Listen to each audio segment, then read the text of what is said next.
It is such an honor to be down here. Finally meet some of you that I've been Zooming with for so long. Well, I think Linda and I are going to be changing the direction of the theme given my story now.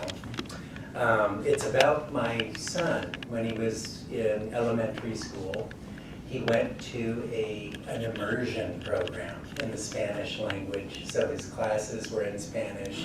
His homework was in Spanish. Now the upshot of that is he's now fluent in English and Spanish. The downside was I could never help him with his homework. And I felt really inadequate as a father. But one night, he came home and he had 3 blank note cards. It was an assignment in English. He was to give a speech on anything he wanted in English. I was ecstatic.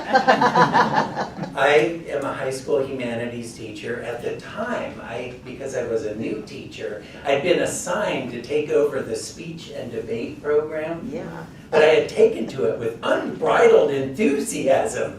What I saw, if I had done this in high school, I would have been much more successful than I was. Why, I would have been a rich and powerful CEO, or a famous politician, or maybe even a professional storyteller. Anyway, I took him through the process I used with my students. We had to find what he was passionate about. My students wrote persuasive speeches about the environment, advocacies, about the criminal justice system. And so I turned to my first grade son and I asked, what are you passionate? What are you interested in? What do you really like, Byron? Now his answer couldn't have marked the difference between a high school student and a first grader any more than it did. Balloons. I really like balloons. Balloons.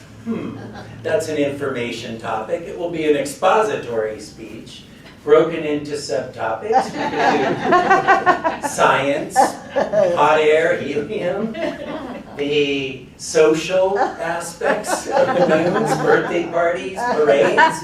History, the 1937 explosion of the Hindenburg. This could work. And that was when he got out those 3 note cards. Put those away, I said indignantly. On the speech team, we do not use note cards. And we wrote up a 5-minute script, and he did a great job memorizing it. But we were just beginning. Now it's time for the magic, I said. The magic! His eyes were wide with wonder, and I was really relishing this. Yes, Byron, it's time now for the speaker's triangle. Now this was one of those secret tricks of the trade that had developed a fanaticism in me, like I was a new religious convert to this activity. The speaker's triangle is a way of visually organizing a speech for your audience. You begin in the center, and then as you transition to your first point, you physically move on the stage over to first position. And then you make your point, and you physically transition over to this side of the stage where you make your second point, and you go back and forth through however many points you have, and then to signal you're coming to a close, you come back to center and you finish. We drew up a floor plan in this classroom, a map. Now Byron, you're going to begin by going this direction. You want me to go there? That's where Louis sits. That's against the family rule. Louis, the class bully. I'd heard about him on the first day of school. He had taken Byron's friend's Cassian's lunch. Then on the second, he had taken Jimmy's lunch, Byron's other friend. On the third day, he had taken Byron's lunch.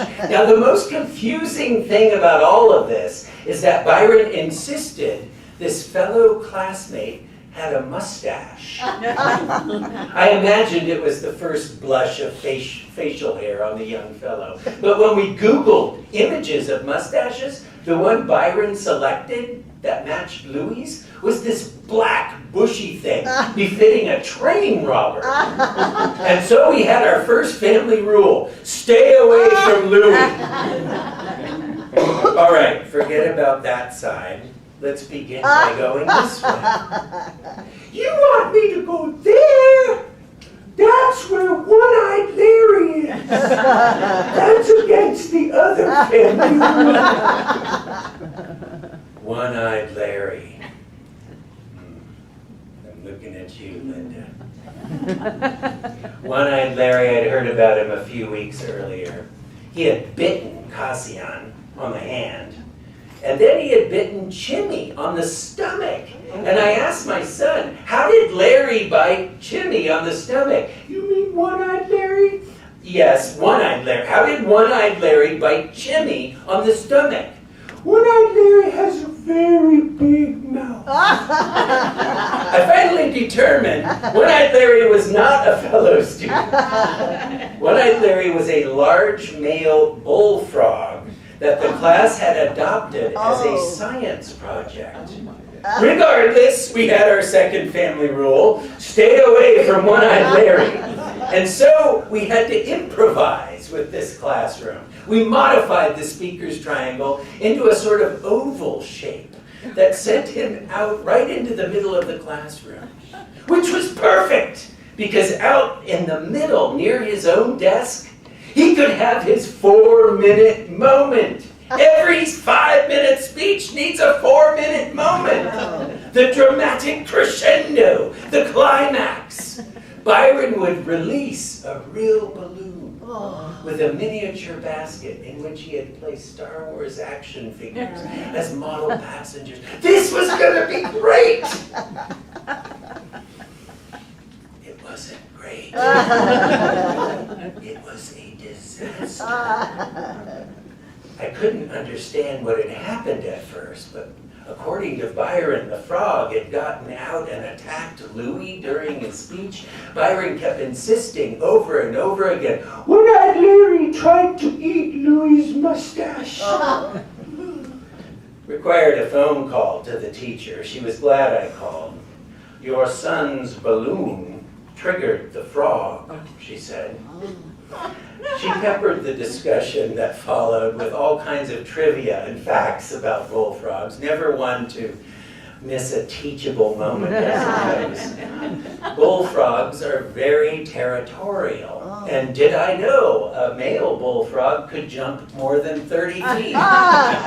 So you're just going to have to imagine with me as Byron triumphantly released his red helium balloon with his basket and Star Wars action figures. It floated up over his fellow classmates. Louis, in the corner, was licking his mustache in anticipation. That day, he would take not only Byron's lunch, he was going to get hold of those Star Wars action figures. But Louis wasn't the only one with his sights, or should I say sight, set on that balloon. From his tank, in the corner, One-Eyed Larry spotted that round red rival. He calibrated his angle, and at a certain point, he just launched out of his tank over the heads of Cassia and Jimmy. And because he only had one eye, he had no depth perception. He went sailing past the balloon and landed in a splat of gelatinous frog spawn right on Louis, the class bully's desk. Now, Louis may be the class bully, but he was deathly afraid of this bull frog. He leaned back and he squealed, causing his mustache to dance up and down like a furry caterpillar in frantic flight.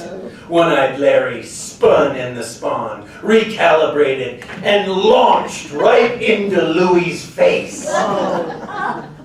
You've heard those, what are they? The bigger they come, the harder they fall. Or taller the tree, the louder the crash, or something like that. Well, that day, 2 trees fell. The first was obviously Louis, the savvy and observant in the class noticed his fear of the frog. And they began collecting tadpoles from puddles, worms from the soccer field, and putting them in their lunches.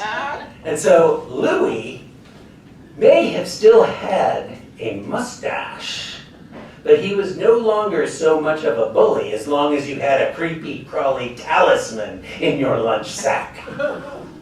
Then there was me. I shouldn't have been surprised. Byron got a B on his speech. But to my dismay, it wasn't because of the fiasco with the frog. His teacher docked him because he didn't use the note cards. And she also found his movement around the classroom to be quite distracting. I hadn't helped him at all. So the speaker's triangle would just have to wait till high school. And you know what? That's pretty much the only place it exists. I've since learned that if a speech is any good anyway, it has a clear beginning, middle, and end. And of course, if a story is good, you don't need a speaker's triangle to know exactly when it has come to its end. Thank you very much.